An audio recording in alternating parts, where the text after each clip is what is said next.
on today's episode of Total Recall with Jasper and friends. They take the baby, and do they say No, they don't take the baby. Jareth, a.k.a. David Bowie, takes the baby. He's like, I'm on my quest. I must do it. Oh, you must. Oh, he's like, yeah. Oh my God. Yes, okay, he's like a little freaking rat dog thing. You have no power over me. Boom. But how would a teenage girl yell that? Give us your best teenage girl. You have no power over me. That was pretty good, actually. So sit back, relax. It's episode 2. We know how all this works. I do a little blah, blah, blah, blah, blah, and then I say, let that beat rock.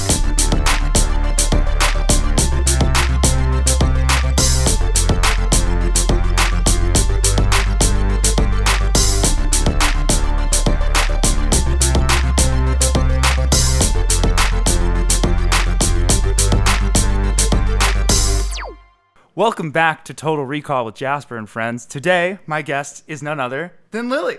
Hey, everybody. Now, Lily, you are a founder of a New York film club. Would you like to plug that right off the bat? Because I think it's important for this whole discussion. I would love to. I am co-founder of Bad Film Club in New York City. It is the baddest, the best, the greatest film club. It's a little misleading because we've only really watched good movies. That's kind of the funny point is that, we're a welcoming place for a non-pretentious group of people who love movies. So the idea is that your bad film still probably rocks. Your good film still probably rocks too. All movies rock. That's kind of the general ethos of this Except for table the right ones now. that fucking suck. I Are will we allowed say- to curse on this? Yeah, go for Great. it. Lily did say that Bad Boys sucked right before we started recording. It's so bad, everybody. And that hurt me a little bit inside. My mom and I turned to each other, I think 35 minutes before it ended, and we're just like, I'm not liking this. I'm not enjoying this one bit, are you? Well, at least it took you 2 hours to figure that out. The movie is far too long, Oh, yeah. number one. I will say number two, though, Will Smith looks unbelievable. That's like that would peak have Will done Smith shit hotness. to me. That's Will Smith's first big blockbuster. Right, So he he's wasn't even Fresh like the Prince, top. Boom, Bad Boys. And he wasn't even first billing on that, right? I think it's Martin Lawrence and him are like Right. co-first. Which billing. is crazy. And now 'Cause in that's the new Will ones, Smith. but now in the new ones, it's like Will Smith upper here and like Martin Lawrence down here. Can I tell you something brave? Please do. Michael Bay's never made a movie I like. That's Michael Bay's only made movies I like. Michael Bay has only made Except for movies the that make one- me angry or make me want to throw up because he's doing wild things with the camera and I get dizzy, like the in wild- Ambulance. Ambulance. Ambulance. With the capital A-L-A. Oh, but that wall with the drone shots. Oh man, that's a really good movie. Ambulance actually. sometimes feels like Michael Bay put a video camera inside a washing machine and press play. Again, I'm hearing nothing but good things, but we can keep going.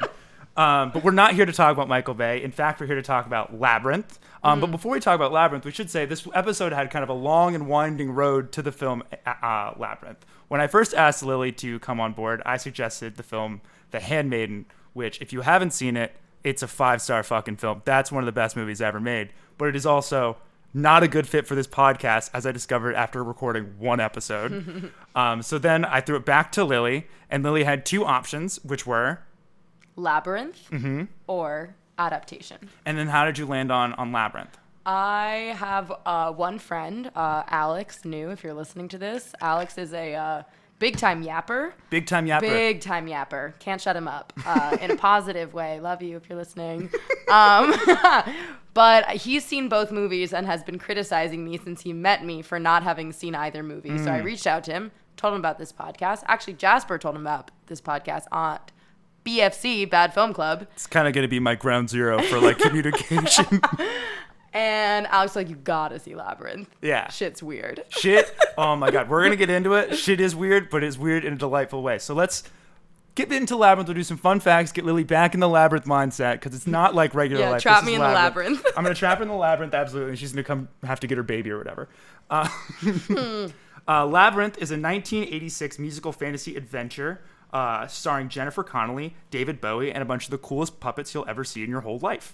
I want the people to know that I did think it was Winona Ryder up until this very moment. I misremembered it as Winona Ryder, not Jennifer Which Connelly. is crazy because we talked about Jennifer Connelly we watched this. And here's the other thing. I don't remember the character's name at this point, so I was also going to refer to her as Winona Ryder the duration. I'm a of little this mad because that's the podcast. only time her name comes up in this whole document. So this is going to is going to be bad. Okay, but we got to keep going. It was written by Monty Python's Terry Jones and directed by Jim Henson, a leading contender for the coolest guy who ever lived. Labyrinth was conceived during the production of Henson's previous film, The Dark Crystal. Designer Brian Fraud, something like that. Probably not Fraud, though. Along with Henson, spearheaded the design of both the puppets and the sets in Labyrinth and The Dark Crystal. And he said he, quote, pictured a baby surrounded by goblins, unquote, and that image inspired the rest of the story. Henson said he was attracted to the idea because he, quote, wanted to do a lighter weight picture with more of a sense of comedy, which, you know, is not exactly how I describe a baby being kidnapped by goblins, but that's why he's Jim Henson and I'm me. I laughed. You laughed. Do you think goblins are like a fun creature, or are you more scared of goblins? I would just say in general, not Labyrinth I'm not goblins. thinking about goblins all that much on like the creature scale. I feel like in my youth I was thinking more about vampires than I was thinking about goblins.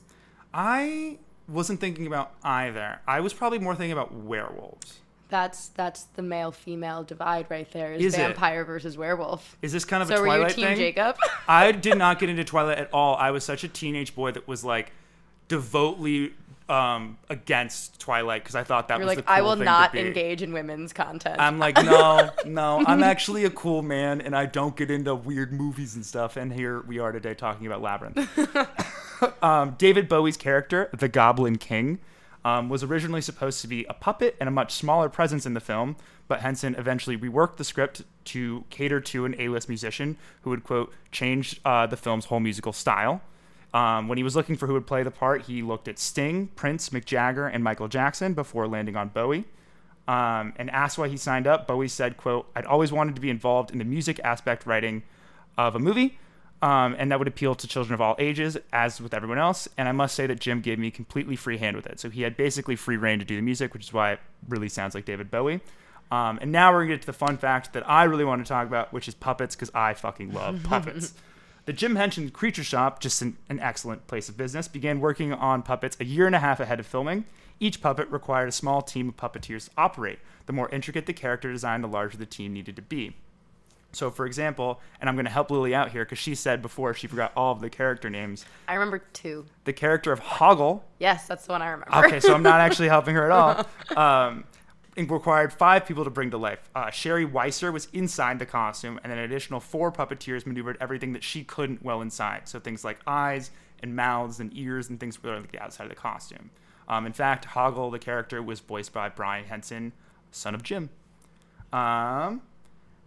And yeah, so the other thing that's interesting about Jim Henson movies is that the Muppets and puppets have to stay kind of on character while they're in the set. So if you talk to anyone who's been to a Muppets movie or on the set of a Muppets movie, they say it's very weird because you're just kind of like talking to Kermit in between takes or whatever. So that's just kind of a fun Muppet fact for you. And the movie eventually comes out on June 27th, 1986, and unjustly bombed at the American box office, making just $12 million, less than half of its $25 million production budget. But later that year, it became a surprise hit in both Japan and Europe, and then on VHS and DVD, and has become a cult classic, as we will talk about later. And so do you feel like you're more back in the Labyrinth headspace, or not even a little bit? I think we're going to see as we go. We're going to see as we go. Just like not Winona Ryder in the Labyrinth. We're Not gonna see Winona as Ryder. we go. She's stuck in Hawkins. So, Lily, this is my softball question for you. Yes. To blatantly misuse Kendrick Lamar's rhyme scheme, Lily, you are a certified lover girl, certified cinephile. So my question to you is a question that should be posed to all film lovers, which is, if you could take one movie and replace all characters but one with a Muppet or many Muppets, what movie would you do and what actor or actress would you keep? Oh my God. And I have my fake answer to this as well if you want to think for this for a little bit. Wow. This is a tough one. It's a tough one, but it's an important one. Right. It's got to be a live action movie. It's got to be a regular live action movie, and you're taking all the actors out and replacing them with Muppets or puppets. Okay. Okay. Here's the first thing that popped into my head. Hit me with it. Airplane. Oh! And I keep Kareem Abdul-Jabbar. Oh! I thought you were going to come with Leslie Nielsen. Keeping Kareem is crazy. Oh, my God. Okay, but he's like barely in the movie. Right. Can I just tell you, Airplane is a Pike Family certified classic film. Because it's perfect. My daddy says you don't get up and down the court. Okay, I can't get into Airplane. Oh, that's a good answer. Excuse me, sir, but I speak jive. Oh. Don't put that in. I fucked up that line. No, that's staying in for sure. Oh my god, I could just sit here quoting Airplane all day. That's awesome. My answer, which is a bit of a cheat, is Succession. Keep Kendall, keep Jeremy Strong, and replace everybody else with Muppets. That's a good I one. thought of this like 3 years ago, and I've been waiting for someone to call me and be like, Jasper, what's your big idea? And it's gonna be like the Muppet Succession. I'm just imagining the Muppets with like the. Oh my god. Oh. And you just see. So Brian Cox is a Muppet. Absolutely.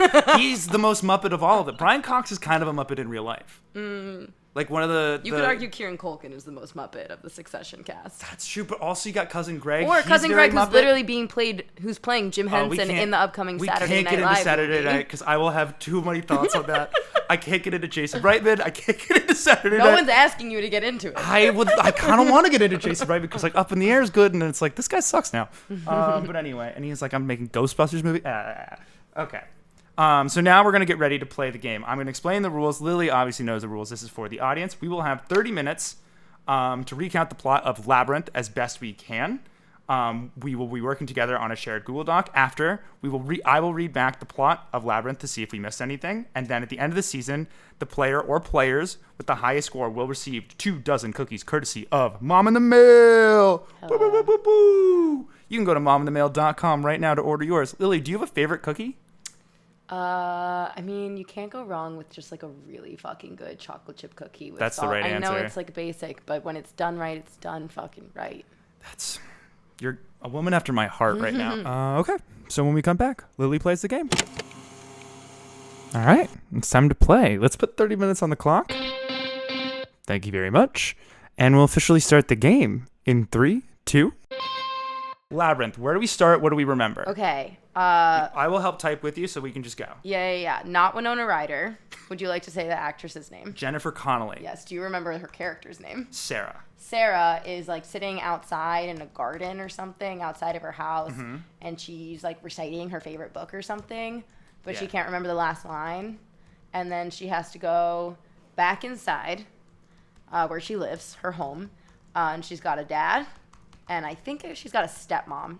Not her biological mom. It's a stepmom because it's very Disney. Like, she's very mean to her stepmom. And that's the stepmom, kind of like... honestly, as someone with a stepmom seems totally fine. Totally fine, if not lovely. Hard to say. Well, this is the thing. It's like, I think she's made to be kind of like a brat in that, like, she's not grateful for her current home life and is, like, wistful and wishing for other stuff. Yeah. Right? She's a little bratty. She's a little bratty. That's okay. And she's got stepmom. She's mean, but more or less nice. Yeah. So here's the thing. Here's the rub. Give me the rub. She's got a little brother. Ugh. Via the stepmom, and she's not a big fan of the little brother. Little brother stinks. Little brother stinks. Well, little brother's kind of like a sibling baby. or older sibling? I'm a middle. Oh, you're a middle. I'm supreme. Middle is the supreme position. I don't think anybody likes middle siblings. That's not true. Have you ever met a middle child? I'm talking to one right now. I know, and we think we're the best. Because here's the thing. You don't get way too much attention, like the first child. Yes. Where like they're running all their tests on you. They don't really know what they're doing yet. Yeah, they're doing a lot of But trial then, and error. by the time you get to the baby, they don't give a fuck anymore. They're like, whatever, do drugs. I don't care anymore. So it's a little bit like a Goldilocks situation. Yeah, you it's guys like just, too like- much, not enough, just right. Exactly. It's perfect. Parenting with Lily. Yeah. You know what? Who at this table has a favorite child award? And who doesn't? Not me, because my parents wouldn't do that. Well, I mean, you maybe know. they did and they gave Rachel a favorite child and they didn't tell me, but I'm choosing to believe. Right. If you don't know that you're the favorite child, you're not. Oh, that one hit right in the heart. That one hit right in the heart. Anyway, we're talking about Labyrinth. Sarah doesn't feel like she's the favorite Sarah's- child. See, bringing it back. Yeah. Sarah doesn't feel like she's the favorite child because there's a new baby in the home. And here's the thing: is she comes upstairs. Her dad's like, "You got to babysit your brother tonight." She's like, "That sucks. My brother sucks. I don't want to do that." Oh, because they're hitting the town, and she's like, "You always go out. You never hang out with us. I never get to do anything." She's kind of being. It's like, grow up. Why do you want to hang out with your parents so much? I know. Think about all the fun you can have in your house when you're by yourself, please. Oh my god. This is so true. You're always like, why are my parents leaving? And then now looking back, you're like, I had the whole house to myself. This I could do movie was whatever I like want. what, in the 80s? Yes. Yeah, like I 1986. guess. I mean, she got a TV in the house. That house is huge. Oh yeah. That house is huge. She's Read got a book. She's Read got a like book. tons of dolls. She's got like a bunch of play stuff. I think she had like this big elaborate dollhouse. She had like this mirror with all the cool little toys and stuff. And then, but the brother starts like crying. You Yes. do have to type a little bit. Oh, I'm sorry. I thought you were doing the typing. No, we're gonna trade off. We're gonna trade off. Jesus, sorry. Okay, so baby's crying, and her dad gives the boy, the son, the brother, Sarah's Lancelot, her stuffed animal. Oh right, yeah. And she is pissed about this. She is pissed that brother gets. I'm typing at the same time. You're doing great. Brother gets Lancelot, and she's pissed. Lancelot's so the doll. She tries to take Lancelot back from him, Mm-hmm. and she's like, "I wish the goblins would take you. I wish the goblins would take you." And at this point, we don't know that goblins are even real at all. We don't know that goblins are entering into this. I have a little brother. I never once thought I want the goblins to take him. So as if you're like, what the fuck does that mean? No wonder you were the favorite child. You never wished goblins on your little brother. No. I wished other bad things upon him. Just goblins were Not not top goblins. of mind. Okay. Like we tried to, turn him into a Power Ranger by forcibly putting makeup on him. You did tell me this the other day, and then you didn't this. tell me. Do you now remember what color Power Ranger you tried to turn him into? No, I didn't ask. This is such an important guy question. If you were a guy, you'd know the answer. Ezra, if you're listening, text me what leave Power Ranger you leave wanted a comment to be. on this episode and say what color Power Ranger your sister's made you. Anyway, okay. She is trying to be like, I want the goblins to take you. I want the goblins to take you. And then suddenly we get like a fast cut to goblins off screen being like, say it again. Yeah, yes, because absolutely. she needs to say it like 3 times or something Kind of a for it Beetlejuice to situation. hit. Yeah, like goblin. Yeah. I think she like says like a spell or something. Like so the book she's reading is like a goblin book. Yeah, so she's reciting a spell. Yeah. She's not getting it, and the goblins are getting all disappointed. Goblins are mad.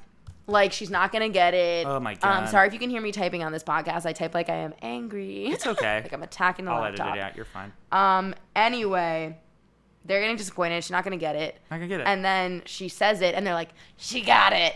And then all of a sudden, there's like, what, like wind or something in the house? I think it's like a I don't know, like, when they do the magician stuff and there's like smoke on the ground, it's like bomb, and there's it's like boom, like a poof situation and then it's like goblins, and then all the goblins are like around where do you put babies? The crib. The crib. They're around the crib, and they take the brother, and she's like, I didn't know I had this kind of power. She's freaking. She's freaking out. Instant regret. Immediate buyer's remorse. Who wouldn't? I guess seller's remorse in this case. She is definitely. So the goblins come, poof, they take the baby, and do they say anything? No, they don't take the baby. Jareth, a.k.a. David Bowie, takes the baby. David Bowie shows up with his penis out. And it must be said, I'm sure Jasper's planning to bring it up, Bowie's, what is it? What is the thing? David Bowie's bulge? cup. He's wearing something, He's though. wearing it. His penis is on such display in this. It is like the main focal. Your eyes are drawn to it whenever he's on screen. You can't help but look at it. It's one of those things. I think you said this when we were watching, where it's like that must have been on purpose. Right. Like, can I tell you one of my favorite movie facts? Absolutely. So, if you've ever seen Pirates of the Caribbean: The Curse of the Black Pearl, one of my favorite movies, 5-star one of the film. greatest movies of all time. It's sitting on my DVD collection right there. I can't remember the actor's name, but the guy who plays Johnny Barbossa. Depp. No. That's Johnny Depp. The guy who plays Barbossa. Jeffrey Rush was like, I want to be in this movie, but Keira Knightley is so beautiful that you need to put me to her left in every single shot, or else no one will look at me. And that is how I feel about David Bowie's bulge. It's like the eye is drawn. Like something has to be really prominent for me to be looking away from his bulge. His bulge is the Keira Knightley of Labyrinth. Wow. Like, unless there's a Jeffrey Rush to the left of this bulge, I am looking at David Bowie's Which is a shame, because there's like all sorts of cool puppetry and set design going on and costumes. It's like a very well-made movie, but the whole time you're like, I can't stop looking at David Bowie. Why is his penis out in this children's movie? It does, in later scenes, it's less prominent. But right away, it's right there. Right, because he's backlit by the moon. Because he's standing in the window of the baby's bedroom. Yes. No, the crib is in the parents' bedroom, right? Yeah. And so he's David backlit. Bowie. Oh, I'm in all caps. Yeah. And David so he Bowie. says something to her, and he's like, Sarah. In a David Bowie voice. He's like, Sarah, if you let me keep your brother, I'll make all your wishes, all your dreams come true. So that's a trait. He's like, baby brother for dreams. And good on Sarah. Would you do that trait, by the way? At when my brother was younger, probably. Yeah.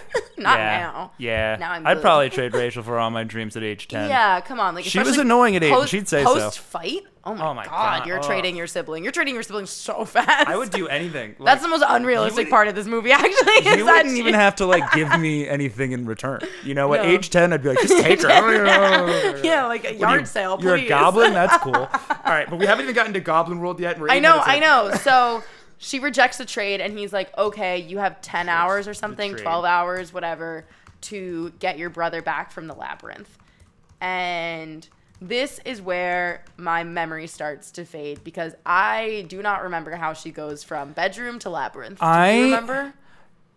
So she's in the bedroom, and she's like, oh, no, I really fucked this one up. She's like, I fucked it. And then our goblin guy shows up, right? Hoggle's immediately there? I think a goblin helps her into the goblin world. Okay. I think there's a goblin, like, left over. I could be very wrong about this, but I think there's a goblin, like, left over from the big spell, and he's like, I'm going to help you get in there. And then they go to, like... She gets in, and she, like, immediately is waylaid by a worm. That's what I remember. There's, like, a weird worm. There's a worm. There's, like, a wormish goblin that comes out of the wall, and she's like, which way do I go? And he's like, wrong question. Oh, yeah, Theme of the movie is wrong question. Yeah, wrong question. Oh, yeah. She's like... And then she goes in, and she's like... Is that where it's, like, the wall of hands? Wall of hands. There's, like, a wall of hands, and they're, like, all pointing in different directions. There's all sorts of, like, whimsical misadventures. Yes. It's very Jim Henson. It's awesome. Yeah. But it's, like, basically the premise of the movie is David Bowie, the Goblin King, is at the center of this labyrinth, right? And she has to go solve a whole bunch of, like, a series of, I don't know, like... It's a quest movie. Yeah, it's like a series of riddles 3, essentially, at various locations in this labyrinth to kind of get through. And then she meets various creatures and people who help and hurt her as she goes. And really, we could kind of take or leave the detail in any of this because we know where this is going. But the first one is when I think the first one is like there's a wall and there's a wall behind it. And it looks... Yeah, she has to like get inside of the wall. Yes. She has to get inside the wall. Yeah. And then she meets... So what's his name? I don't think Hoggle was with her for the beginning. I think she meets Hoggle. She meets Hoggle here? I think so. Okay. I'm down I'm not with that. confident. I'm not let's confident just say either. she does. She meets Hoggle. She meets Hoggle. After the trick wall. Listen, this is the truth. It's in the doc, so it's true now. And so I guess they're just like wandering for a while. I remember like flashpoints she doesn't know that she has to go in, so she tries to go around at first. And she goes around for a while, and that doesn't work. She goes around the other way, that doesn't work. And then she's like, oh shit, it's a labyrinth. And then she realizes that there's actually a door, but it didn't look like a door because it was like a wall behind a wall. It was like a visual trick. And the what's his name? I forgot it. Not Hoggle? I think Hoggle appears and tells her that this is how you get through. And then she's like, you're going to help me. And Hoggle's like, maybe, I don't know. But Hoggle is secretly working for David Bowie. Well, because technically all the goblins should be working for David Bowie because David Bowie is the Goblin King. Absolutely. It is never explained why there's a human Goblin King. I'm also, something else I had a question of is like, does the baby brother get turned into a goblin if at the like 11th hour or whatever? Is this the form of reproduction in Labyrinth? Like he claims human kids and turns them into goblins? This is kind of what I thought as well, is that like he was kidnapping the kid to like eventually turn him into a goblin, and she had to go rescue him before. But that's never really laid out. But that's kind of how I read it, because I think the other way I read it was that all of the goblins were formerly like taken babies. But that's a pretty dark read of the movie. I can't think of another way to read it. Yeah. Is the thing. Yeah. So I think that's the way. Okay, so they're like wandering for a bit. They're wandering, and then there's a hand trick with like the weird hands. Yeah, for sure. Hand trick in here. Do you remember any other tricks?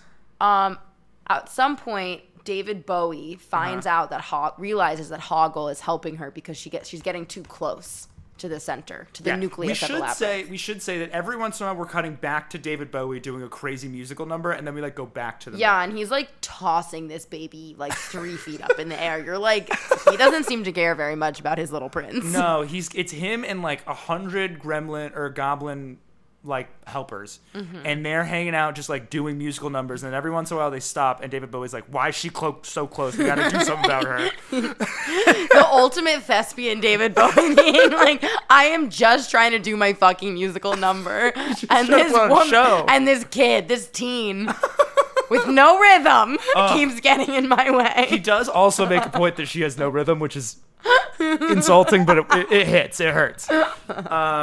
Okay, so here's one that so after David Bowie realizes that Hoggle is helping her, he's like, if you do this, he threatens Hoggle in some way. What does he threaten him tells with? Hoggle to like lead her in the wrong direction.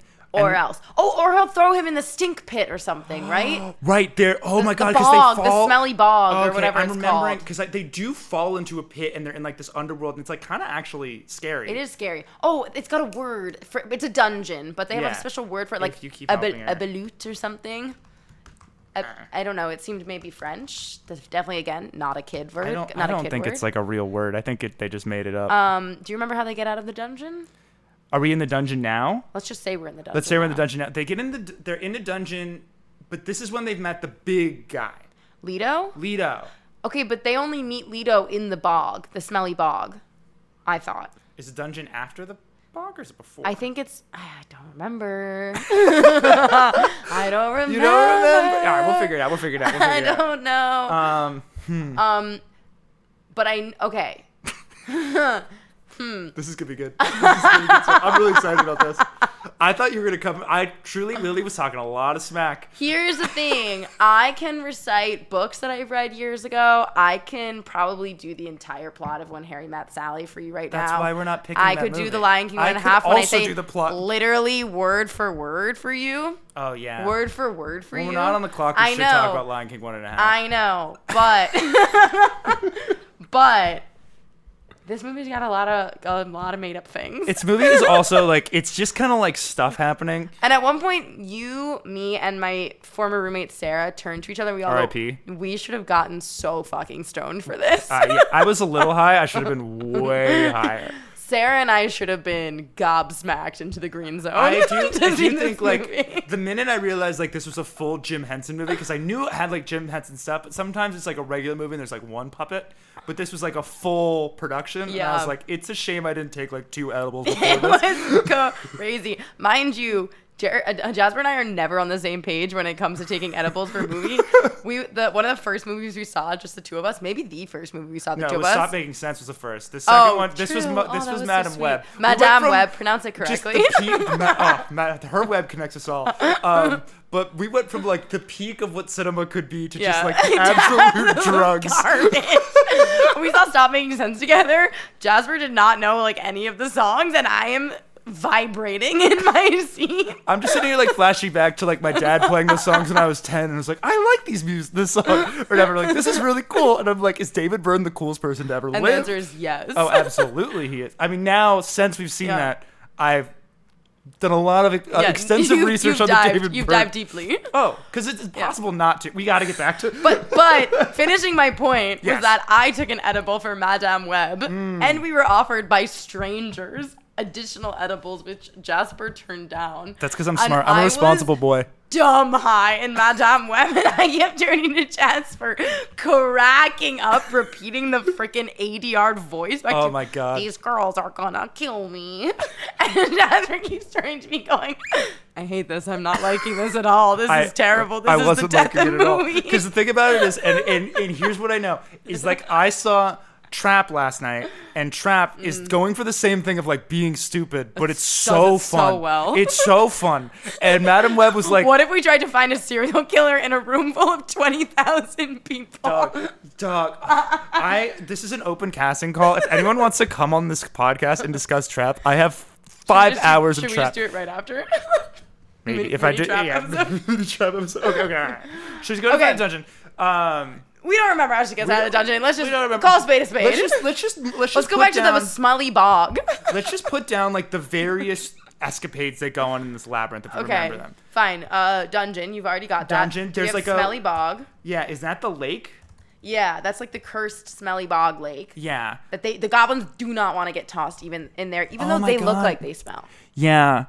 But they like will smell forever. Like it smells really bad. Oh, there's the 2 guards. One of them is lying and one of them is telling the truth. Oh yeah, the classic riddle that you learn as a kid. Okay, so two guards. The Sphinxy guard things. One lying, one telling the truth. Yep, and she has to figure out who's who.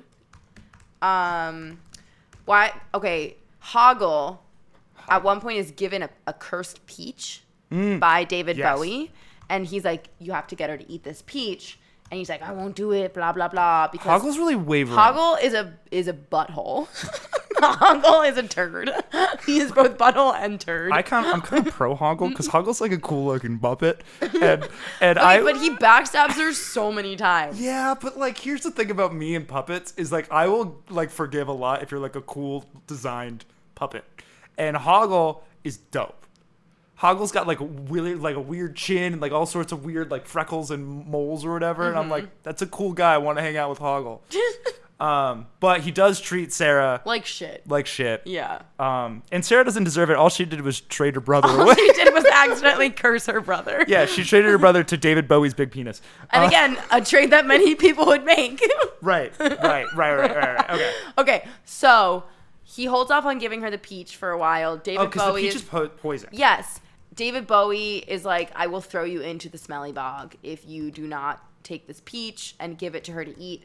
At some point after the smelly bog, they also meet a terrier. Like, who thinks there's a full-on dog. Yes. There's a dog. There's a dog who thinks that he's like oh fuck, what's the word for like a knighted? A knight. Like, he thinks he's a knight. Yes. His name is Sir something. I think the dog is her actual dog. Oh, really? I did not. Because I'm pretty sure the dog is in the beginning of the movie. But doesn't he also have a dog that he himself rides? Oh, yeah. There's all sorts of weird stuff. Oh, my God, yeah. But he talks all funny. Like, he's like, my princess. He's like a very pretentious dog. Yes. Is he a Muppet as well? I think the dog's a real dog. But I could be wrong. But real dog, at first, he tries to like... He goes to battle with Leto or something, right? Like, he doesn't want to let them pass by him. Yeah. And so there's a joust of some sort. Yes, there's a joust. To get past him. So and then the dogs are going on opposite directions toward each other, and they're jousting. Yeah. And they win the joust, but no, everyone's okay. Right, and then the dog Muppet, or Sir Soldier a lot. Sir Soldier a lot, new rap name I call it. Lancelot and Sir Mix-a-Lot into one. I think he could have been on the round table. Sir Soldier is like, I'm going to join your quest, actually. Oh. I love the idea of a quest. They pick up more people on this quest, but then also people kind of fall off and they come back. It's Hoggle, Leto, who's the giant Muppet, Sarah, and then the soldier Muppet. Soldier. Yeah, but he's not a soldier. He's a knight. He's Oh, I forgot about this guy. That's what I've been trying to describe. Oh, he's like, I'm a knight. I'm on my quest. Yeah, I must do it.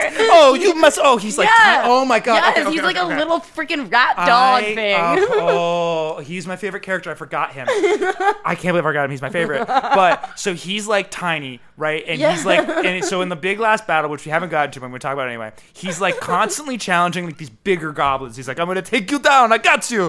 And then they keep throwing him against walls and shit. He goes, nice try. I'm still here. And he keeps going and going. Very like Puss in Bootsy. Your accent's been really changing, and I like it. It was like British. Longtime listeners of this podcast will know I don't do good accents, but I go into them with enthusiasm. And that's what we respect, appreciate, and admire. Thank you. Thank you.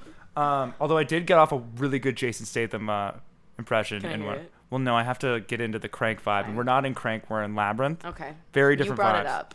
Yeah, I did. Anyway. Yeah. So, gang's all here. She's like brought this ragamuffin group of Muppets and Muppeteers together. They're questing through the labyrinth. They're getting close, but they're getting hungry. They're getting hungry. And Hoggle is like, he gets scared. And he's like, you know what would make you less hungry is eating this peach. Ooh, so she eats the peach, and she falls into like a coma dreamscape situation. And in this dreamscape, which is very beautiful, she's like wearing a ball gown, and she's at a ball, and she's dancing. In like a dreamscape with David Bowie, and it's like, I will say the three of us were very concerned during this scene because Sarah's 16 years old. Right, but we're concerned because Sarah's 16 years old. She's like childlike wonder the whole movie, very innocent. Yeah, but she's dancing with David Bowie in a way that makes you very uncomfortable and very concerned. Do you think it was supposed to be like that, or like that's just how you dance with David Bowie? I think That's How You Dance with David Bowie. I think it was concerning because, again, we've been looking at his penis all movie. Very sexually. And we know that he's the villain. With David Bowie. And then all of a sudden, I think in the dream, she realizes that it's a dream and something's wrong. Mm-hmm. Absolutely. And she breaks a mirror or something, right, to get out of it? Yeah. I want to say she runs away first, and then she does she do another spell? No, but because she wakes up and she's not fully woken up yet, because then there's she's in a dump. She's in her bedroom. She wakes up in her bedroom. Yes, but yes, it's not yes. her bedroom. No. It's like a facsimile of the bedroom. But at first she thinks it's her bedroom, and then she notices a few things that are wrong. And then it turns out that her bedroom, or this facsimile of her bedroom, is actually in this dumpster trash pile, and there's a trash hag, for lack of a better phrase. I don't know if that's her actual. I'm gonna put that in the doc. I don't know if that's her name, but she's a trash hag who tries to convince her to stay, and she's and then her friends, so Hoggle, Leto, Sir Lancelot, the dog Muppet, this is wake her up, get her, and they're like, we're so fucking close, let's fucking go. Yeah, because she wants to give up. No, Hoggle's not there. He has to redeem himself. No, because Hoggle fucking betrayed her now, and I'm used to be on Team Hoggle, and now I'm not on Team Hoggle Do you think they anymore. did a peach because an apple would have been copyright infringement? Why a peach? It's a good question. I don't know. Do you think it's because peaches are kind of a sexy fruit, or do we just think that because of Call Me By Your Name? I'd like to think... It's a good point. I'd like to think David Bowie walked past craft services and just picked something up. So it could have been anything. Yeah. Could have been a banana. Or I'd like to think they Imagine she ate a watermelon. Yeah, I think, no, it needed to be handheld, and they couldn't do apple because of Snow White. And what other handheld fruit could you really Nectarine. do? No one Grapes, really wants. Grapes blueberries, are too small. raspberries. Too small to Banana. conceivably have a banana, maybe. Banana would have fit with David Bowie's now crotch theme. It's a good point. Yeah. Okay. I think you should should describe the battle because you were riding high during this scene. I mean, yeah, it was a big Muppet battle. They get to the gates. They get to the inner sanctum of the and basically labyrinth. David Bowie has sent all his goblins out to kind of stop them from getting in. So it's the 4 of them versus a bunch of goblins, right? And then basically all of the different little powers and strengths that we've seen this team kind of pick up, where it's the big Muppet is really strong but kind of dumb, so he's hurtling his way around people and kind of accidentally hitting people over and off the edge. And the little guy is being very brave and just kind of distracting them. And he's like, come here, come here, come here. That's just another accent I just pulled out. They should be losing. They should be losing. And basically they're winning kind of by pure luck, but they're not winning. They're losing, and all hope looks lost. And then who shows up? Hoggle shows up. All of a sudden, we got some more numbers. Our team's feeling more spirited. Hoggle shows up. They defeat the evil goblins, or maybe they just No, so at a certain point, I don't remember when, but she's they're distracting enough of the goblins where she's I gotta go in alone. This is my job. Well, so yeah, it's her battle. Right, it's my battle. So she gets in to the inner sanctum, and all of a sudden David Bowie does something or spell, and it becomes an M.C. Escher painting. Yes. Where everything is optical illusion. The stairs are shifting. Very Inception, Harry Potter. Nothing's looking the way it's supposed to be. It's very hard for her to catch him. David Bowie's singing at her in a threatening, menacing way. David Bowie's been singing this whole time. We haven't talked about how he's been singing, but half this movie is him doing weird musical numbers. Are you going to play one of the songs in this podcast? I wonder if I can get away with it. You should try. I'm gonna definitely put a clip of it at some point. Yeah. Yeah. Anyway. Yeah. Rube goes crazy. Yeah, and she has to remember to say something to him. Mm-hmm. And you know what it is? It's the line that from her book that she couldn't remember at the start of the movie. No way. That's what she has to say to him. That's so symmetrical to free and her wonderful. brother or to get her brother back. And it's line. You have no power over me. Is that the line?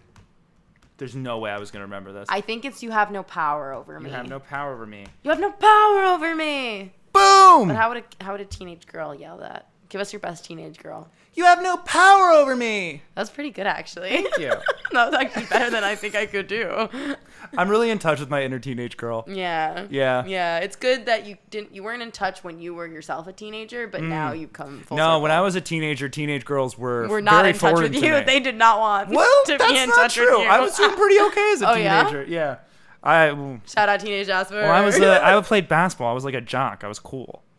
This whole hell this yeah. whole like nerdy thing is very new. It's Well, late. not very new. It's like kind of new. Well, it's in vogue now. Anyway. Oh. So she's like, You hear that, ladies and gentlemen? I'm in Vogue. hell yeah. So anyway, she's like, you have no power over me. God, it's awesome. I think that's the line. We'll We'll find fact check out. it. Yeah. And then the curse is broken or The something. curse is broken. And she wakes up back in her house. Is that correct? She's back in her house. Yeah, she's back in her house, and but she didn't get to say goodbye to any of her pals. No. But she runs into her parents' room, Mm-hmm. and her baby brother's there, and she gives him Lancelot. She's Mm-hmm. like, "This is yours now," and you're like, "Oh, the siblings are healing." Yay. I will let you say your part though. So she goes back into her room. No, do you think- she goes back into her room and she's like all kind of sad because like as you said, she didn't get to say goodbye to her She's saying her friends. pals. And then all of a sudden, She looks in the mirror, right? Mm-hmm. And she's like all sad in the mirror, and she's like, life is bad. I don't have any cool puppets in my life. It stinks. And I'm like, I agree. I miss the puppets. Mm-hmm. And then all the puppets show up. yeah, they do. And it's like, and they get to do they do a big dance number They at the do end? a big dance number at the end. More movies should end with cool big dance numbers where the whole cast comes back and does a big dance. Yeah. That's kind of my big movie take. Do her parents show up at the end of the movie or no? I think it might be one of those things where they show up and they're like, oh, did anything happen tonight? And she was like, no, it was normal. Yeah, I think they show up and like maybe in between giving Lancelot to the brother and then Big the dance number. But yeah, the big dance number is like such a fun way to end it. Yeah. Okay, we have a minute left. Do you want to go through here? Or do you want to talk about Trap? For 1 minute. We're for 1 minute. Okay, Trap banger. Banger! So Fucking stupid. banger, so dude. awesome. One of the best nepotistic things I've ever seen in American cinema. I love it. Like, yeah, make a whole ass concert movie just for your daughter. Would you go to who a Lady can't Raven act. concert? Absolutely not. It didn't. The music. The didn't music was do a lot bad, for and me. I will say it got a full body laugh from me when she was like, "Think about someone who hurt you. Now turn to the person next to you and forgive them. Let's all forgive together." I really like that she was like, if your father has ever disappointed you, put your camera light on. And the girl puts her camera light on.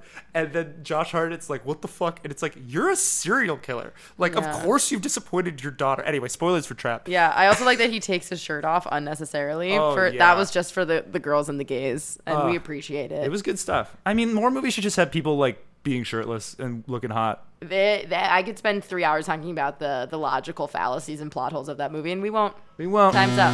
That's our time.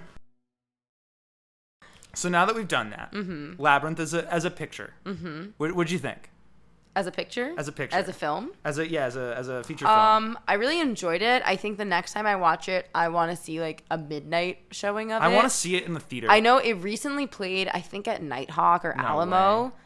That's how I originally heard about it because the aforementioned Alex was going to see it, and I was like, "What is this movie that you're going to Alex see?" the Yapper. Alex the Yapper. And I think it'd be really fun to roll up with a big crew of adults who are Yeah. drunk Absolutely. or high, Absolutely. and just rock this movie. I do think we also need to like listen to the soundtrack a bunch and know all the words. Yeah, I also have a history of throughout the year keeping a list of Halloween costume ideas. Most of them are just movie ideas that only I would get. For example, Kurt Russell in The Thing, Tom Cruise in Magnolia, Brad Pitt's cycling costume in Burn After Reading. Are you reading off a list I right now? am. I pulled this up for you. Roger Rabbit from Who Framed Roger Rabbit. That's the leader in the clubhouse so Kurt far. Russell again, but this time in Escape from New York. Okay. And I would like Ooh, to with the add to that. eyelash I though? know. Oh, and he's and I would like- like to add to that list David Bowie in Labyrinth. Do you want to do a Kurt Russell and Escape from New York impression? Because he talks like a crazy person in that movie. No, I just remember his name is Snake. He's like, send me in. I'm going to New York. He's always like, That's so Do you funny. think that you could successfully escape from New York? No. No, I'm the people in that movie who are doing like the one guy doing the play. That's the thing is, the performing arts will survive. It's like, Even criminals in the everywhere. even- Someone's got to put on a show. I love it. I would actually love it. Instead of a play, though, I'd be doing this podcast, and I'd be sitting there and be like, "You remember movies? Movies were cool." You're using your last remaining electricity just to power your mics. Yeah, I'm gonna power on my mics and be like, "What did you think of Magnolia?" And then the camera pans around and you realize that you're talking to a skeleton. Oh, that's actually really funny. Thank you. That's why Okay. you invited me onto this podcast. I mean, I'm very happy you're here. This is a blast. If for people wondering what I think of Labyrinth, I thought it was delightful. I come from a very pro Muppet household, if you couldn't tell.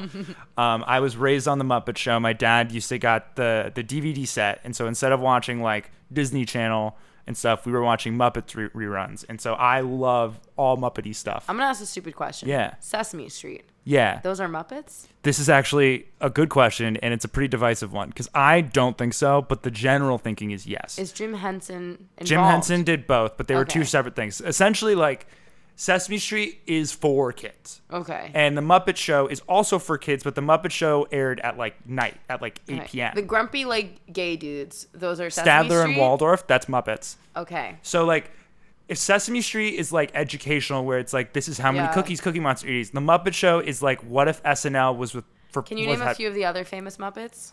Kermit, Miss Piggy, Fozzie Bear. Those aren't Sesame Street? No, Sesame Street's like Big Bird, Elmo, Oscar the Grouch.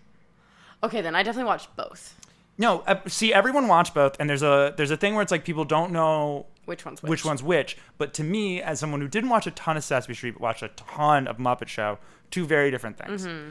And then Muppet Show is also very like irreverent, kind of like referencey to other things. Like it exists with other media, whereas Sesame Street is just kind of like teach kids how to count or whatever. I feel like I'm going to go down a YouTube hole trying Yeah. to find the Muppet things that...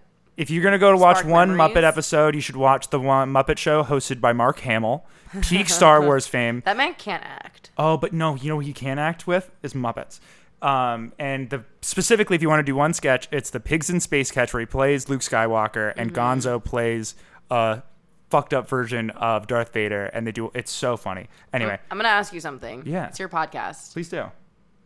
Best adventure action franchise. Oh, I'm talking like Of all an time? Indiana Jones, Oh, a man. Star Wars. That's- If you're those are a two different crazy things. person, you could say Lord of the Rings, although that's not an adventure. Lord of the Rings is just like you. it's sit a there. quest. It's a quest, but that's not. You're having fun, but you're also like really worried. But during- the reason I said the ones that I said is because I don't think a spy movie counts.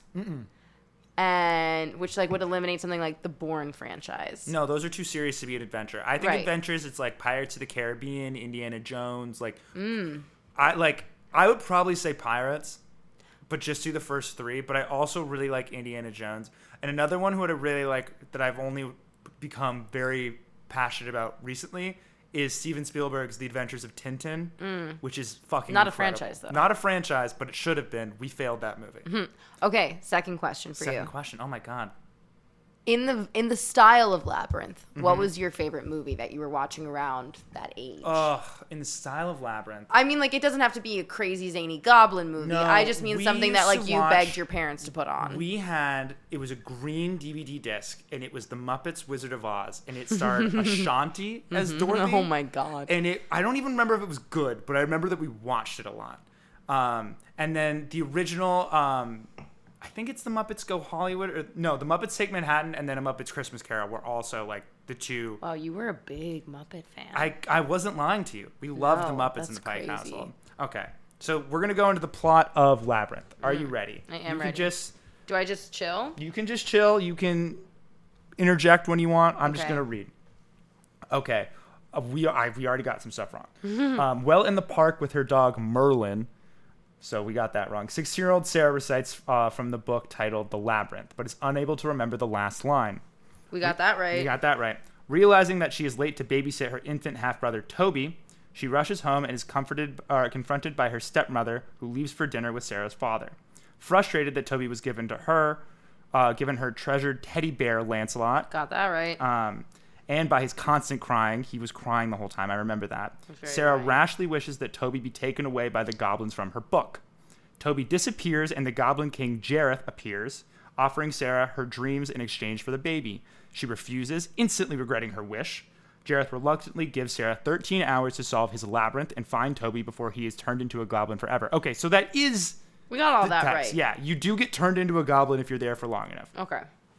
Sarah meets So a that is dwarf. how they reproduce. They steal humans and just turn them into goblins. Super rude of goblins. Yeah. Sarah meets a dwarf named Hoggle who Mm-hmm. aids her. Oh, he's a dwarf? He's not a goblin? No, I mean, I think it's like the goblins like rule this world, but there's all sorts of different creatures. Oh, interesting. Sarah meets a dwarf named Hoggle who aids her to enter the labyrinth. So he helps her get to like the first entrance. She has trouble finding her way at first and meets a talking worm Told you, worm. who inadvertently sends her in the wrong direction. Okay, so the worm kind of Worm's sucks. an asshole. Sarah eventually reunites with Hoggle, and the two are confronted by Jareth, escape one of his traps, and encounter a large beast named Ludo. I Hoggle kept calling him Lido. Ludo. Like Lido Shuffle. Hoggle flees in a cowardly fashion when they're confronted with Ludo, but Sarah befriends Ludo after freeing him from a trap and then loses him in the forest. Ugh, wow. Oh my god, we forgot the fire people. Oh, right. Oh my god, the fire people. Those okay. people were wild. The fire goblins were my favorite character. Okay, we remembered my favorite character, but we got hers. Okay. Encounters Jareth. Sarah is harassed by a group of creatures called the Fire Gang. There they but are. Hoggle comes to her aid. She kisses him, and they fall through a trapdoor that leads them to a flatulent swamp. Oh, there's the fart swamp. Yes. We really forgot so much. Well, that it is called the Bog of Eternal Stench. So this is the bog. Smelly bog. I'm giving myself a point for that. To reunite with Ludo, the trio meet the guard of the swamp, an anthropomorphic fox named Sir Didymus. So he was a fox, not a dog. We're doing But great. I said he was a knight, and I was correct. Yes, Sir What was his name? Didymus. Yes, Didymus? Sir Didymus, Didymus, which I pronounced right on the first try, which Yeah, is you good for me. did. And his old English sheepdog, Steed Ambrosius. Ludo summons the Trail of Rocks. How drunk do you think they were when they wrote the script? I feel drunk right now, and I've had half a beer. Ludo summons a Trail of Rocks to save Sarah from falling into the bog, and Didymus joins the group. The group gets hungry, so Hoggle gives Sarah the peach, which is poisoned. We haven't mentioned that in the Wikipedia page. That's an error. And runs away to fall into a trance and forgets her quest. Sarah dreams. I feel like we should get extra points for remembering something that Wikipedia does not know. That he was given a poison peach. It's an interesting plug. I'll take it under consideration. Yeah, think about it.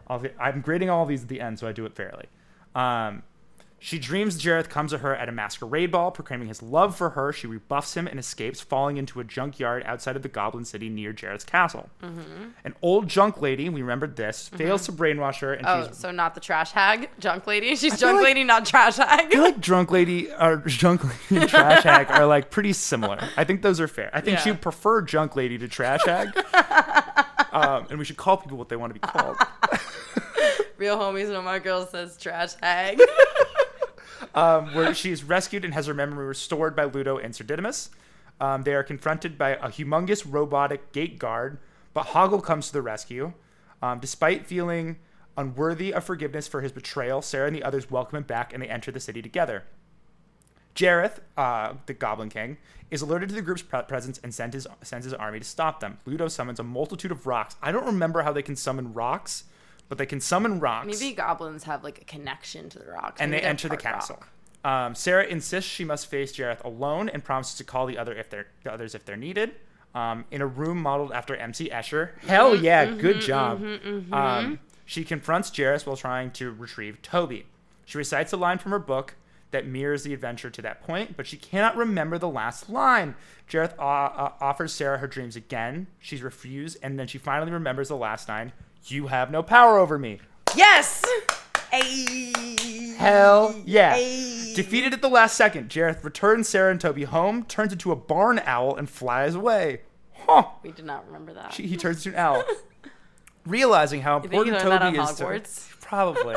From McGonagall? I do feel like this is like in Do you think Harry Potter do you think he's a world. registered animagus or whatever they call it? Oh, you're not... I'm not going to get that deep into Harry Potter lore with you. I like the movies. I don't know what's going on.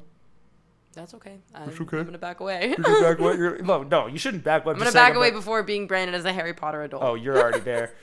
Realizing how important Toby is to her, Sarah gives him Lancelot and returns her to her room as her father and stepmother return home. She sees her friends in the mirror and admits that even though she has grown up, she still needs them in her life. Whereupon the Labyrinth characters reappear and they have a raucous reunion party, hugging each other in joy. Jareth, in his barn owl form, watches the celebration from outside and then flies into the moonlight. And that is what happens in Labyrinth. I think you did really well. Thank you. Especially We did really considering, well. like, we didn't really, going into this, we had no clue what we were talking about. No. I think we did really good. Yeah. Any other movie As takes? Sarah learned in the Labyrinth, sometimes You need a friend to help you through it. Got me right in the feels, gang. Feeling warm and fuzzy inside. Okay, any other movie takes you want to get off while you got a microphone in front of you? Any movie take? Yeah. In the whole world? One free take. Did you want to hear about my letterbox tagging system? Oh, we forgot. So Lily, probably the queen of letterbox in general. Plug your letterbox handle on the mic. I think it's either Lily Alana. It's either. Or Lily Wonka. I don't think it's Lily Wonka. I think it's Lily Alana. Lilyilana. But she has wonderful tags. So give me your top 3, probably like most used or favorite tags that you have. Okay, on most letterbox. used. So you're gonna have to give me 4 because my most used is AMC A-list because I'm a That doesn't power AMC user. I Lily think is I'm at like 140. Or She is a proud member of my AMC entourage. Hell yeah. I would say I do a gendered movie tagging system. Boy movie, girl movie. Those are up there. But I've recently Do you want to give started dabbling. an example of both a girl movie and a boy movie? Okay. Freaky Friday. Girl movie. Ocean's 11 boy movie. Like the best boy movie, you know what I mean? Also, no, man movie. also, Ocean's 11 would be eligible for my just guys being dudes being guys tag. That's just which the fellas. that is a tag that is for when guys are hanging in a way where you're like, this is how guys are meant to hang. The ultimate just guys being dudes being guys and also male Bechdel test movie is Magic Mike XL. I have seen that, and I was like, I shouldn't It like is this. so but it good. rules. I don't know why you shouldn't like it. It's amazing. It's one of those things where I saw it and I was like, because I wasn't fully like. It takes a while as a man for you to like discover your voice and like I can like Magic Mike XXL. You can like male be muscles. brave about it. Yeah. But then there's also that scene where Donald Glover's like freestyling and also stripping or whatever. And it's like this. That rules. worked for you. Well, because I'm a big Donald Glover guy, and I'm also just like I really like this movie. Actually, Yeah, it's really fantastic. sick. It's the best of the 3. Other big ones, I really hate Paul Dano. I just don't like him, so I have a tag that just says I hate Paul Dano. Which Like I tag you don't every- like him, I don't but like you him. appreciate him as an No, actor. No, I just don't like him. Every time I Interesting. see him, I think that Daniel Day-Lewis was right to beat him to death in There Will Be Blood. Fair enough. I've got a cunty hat steals the show tag. That first I think came from The Thing. Those who know. Hairography. For my gleeks out there. And I've got I want to climb the craggy mountains of Willem Dafoe's face. So I don't think I've seen that one. It's been a while since that's a really good one. and there's somewhere there they get the tag. I need to call my parents and tell them I love them. I do think, weirdly enough, that's like the theme of a lot of movies. Is like call your parents, and it's like maybe the filmmaker should just do that and not like bother me with it. I call my mom. Yeah. After Sun viewers. Call your dad. All right, we're gonna end this episode the way we end every episode. Anything you want to plug? Bad Film Club. Bad Film Club. Bad Film Club. Excellent stuff. You can follow him on Instagram. What's the next Bad Film Club movie? Do we know? We don't know yet. It's coming up in September. Oh my and God. join now because there will be merch hopefully come October, No fucking November. way. We already have stickers. We do have stickers. I have a sticker in my room. All right, Lily. Well, this was super fun. Thanks for coming. Pleasure. Okay. That was today's episode. I hope you liked it. Truthfully, it's one of my favorites. Lily's just an incredible person to talk movies with. A real cinephile, you know? I'm going to try and make that phrase happen. My thanks to her. If you want to see the creation of this episode, the recap, you can go to our Instagram and Letterboxd page and check it out. The music you're listening to right now, that was made by Chase Obrecht. The logo you're looking at right now, that was made by Ross Fortzheimer. The voice you're hearing right now, that's me, Jasper. The show, as always, is dedicated to Elena, Angie, and Rose. Thanks so much for turning the TV off. We'll see you next week.